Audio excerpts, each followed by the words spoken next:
आज की हमारी कहानी है अपमान का बदला। राजा कृष्णदेव राय दूर दूर तक मशहूर थे। तेनालीराम ने भी राजा कृष्णदेव राय के चर्चे खूब सुने थे। तेनाली ने सुना था कि राजा चतुर और बुद्धिमानों का सम्मान करते हैं।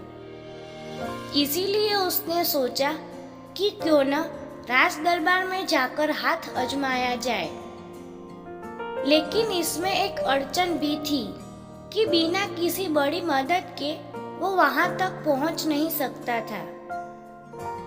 ऐसे में उसे किसी ऐसे व्यक्ति की तलाश थी जो उसे राज दरबार तक पहुंचा सके। इस बीच तेनाली की शादी मगम्मा नाम की लड़की से हो गई। 1 वर्ष बाद तेनाली के घर बेटा हुआ। इस दौरान तेनाली को पता चलता है कि राजा कृष्णदेव राय का राजगुरु मंगलगिरी नामक स्थान पर गया है।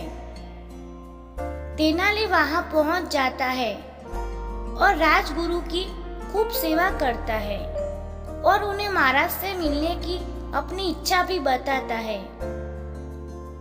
लेकिन राजगुरु था बहुत चालाक। उसने बड़े बड़े वादे रामलिंग यानी तेनालीराम से किए और उससे अपनी सेवा करवाई। इस बीच राजगुरु ने सोचा कि अगर कोई चतुर इंसान राज दरबार में आ गया तो उसका सम्मान घट जाएगा। इसीलिए राजगुरु ने रामलिंग से कहा कि मुझे जब भी सही मौका दिखेगा मैं तुम्हारी मुलाकात महाराज से करवा दूंगा। इसके बाद क्या था, तेनालीराम राजगुरु के बुलावे का इंतजार करने लगा। लेकिन कई दिनों तक कोई भी खबर नहीं आई। इस बात पर कई लोग रामलिंग का मजाक उड़ाने लगे और कहते कि भाई रामलिंग विजयनगर जाने की तैयारी कर ले। इसी बात पर तेनाली कहता कि उचित समय आने पर सब हो जाएगा। लेकिन धीरे धीरे रामलिंग का राजगुरु पर विश्वास उठ गया और उसने खुद ही विजयनगर जाने का फैसला किया। वो अपनी माँ और पत्नी के साथ विजयनगर के लिए रवाना हो गया। यात्रा के दौरान किसी भी तरह की परेशानी आती तो रामलिंग राजगुरु का नाम ले लेता था। रामलिंग ने अपनी माँ से कहा कि व्यक्ति जैसा भी हो लेकिन नाम ऊंचा हो तो सभी काम हो जाते हैं। इसीलिए मुझे अपना नाम बदलना होगा। महाराज कृष्णदेव राय के प्रति अपना सम्मान प्रकट करने के लिए मैं भी अपने नाम के साथ कृष्ण लगाऊंगा। इस बात पर तेनाली की माँ ने कहा कि बेटा मेरे लिए तो दोनों नाम बराबर है। मैं तुझे राम बुलाती थी और आगे भी इसी नाम से बुलाऊंगी। 4 महीने की यात्रा के बाद आखिरकार तेनालीराम विजयनगर पहुंच जाता है। उसे राज्य की चमक दमक देखकर बड़ा अच्छा लगा। बड़े बड़े घर, साफ सड़कें और बाजार को देखकर वो दंग रह गया। इसके बाद वहां कुछ दिन ठहरने के लिए उसने वहां के किसी परिवार से प्रार्थना की। फिर वो अकेला राजमहल की ओर निकल पड़ा। वहां पहुंचकर उसने एक सेवक के हाथों राजगुरु तक संदेश भिजवाया कि गांव से तेनालीराम आया है। लेकिन सेवक ने वापस आकर बताया कि राजगुरु इस नाम के किसी भी व्यक्ति को नहीं जानते हैं। यह बात सुनकर रामलिंग को गुस्सा आया और वो सीधा राजगुरु से मिलने अंदर चला गया। अंदर पहुंचकर उसने राजगुरु से कहा कि मैं रामलिंग मंगलगिरी में आपकी सेवा की थी। लेकिन राजगुरु ने जानबूझकर उसे पहचानने से इनकार कर दिया। राजगुरु ने रामलिंग को धक्के देकर वहां से निकलवा दिया।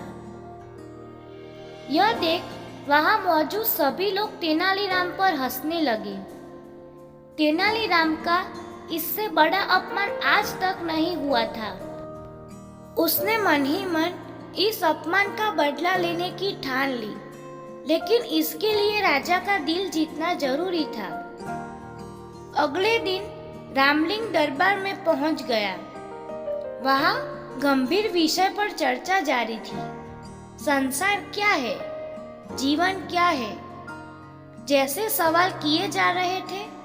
वहां मौजूद एक पंडित ने अपने जवाब में कहा कि संसार कुछ नहीं बल्कि एक छलावा है। हम जो भी देखते हैं या खाते हैं वो बस एक विचार है। सच में ऐसा कुछ होता ही नहीं है, लेकिन हमें लगता है कि ऐसा होता है। इस पर तेनालीराम ने पूछा कि क्या सच में ऐसा होता है? उस पंडित ने कहा, यह बात शास्त्रों में लिखी हुई है और शास्त्र कभी गलत नहीं होते। लेकिन तेनालीराम को अपनी बुद्धि पर पूरा विश्वास था, इसीलिए उसने वहां मौजूद सभी लोगों से कहा कि क्यों न पंडित जी के विचारों की जांच की जाए। महाराज की तरफ से आज दावत का आयोजन है। हम सब खूब खाएंगे, लेकिन पंडित जी कुछ नहीं खाएंगे। पंडित जी बिना कुछ खाए भावना करेंगे कि वो खा रहे हैं। तेनालीराम की इस बात पर वहां मौजूद सभी लोग हंसने लगे। पंडित जी शर्म से पानी पानी हो गए। महाराज भी रामलिंग से बहुत खुश हुए और उसे स्वर्ण मुद्राएं भेंट की। इसके बाद राजा कृष्णदेव राय ने तेनालीराम को राजविदूषक का पद दे दिया। वहां मौजूद सभी लोगों ने महाराज के फैसले का स्वागत किया। फैसले की प्रशंसा करने वालों में था। कहानी से सीख। इस कहानी से हमें यह सीख मिलती है कि किसी का भी अपमान नहीं करना चाहिए और न ही किसी से झूठा वादा करना चाहिए।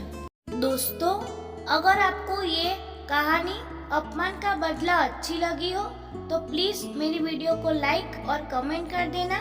मेरी चैनल को सब्सक्राइब कर देना।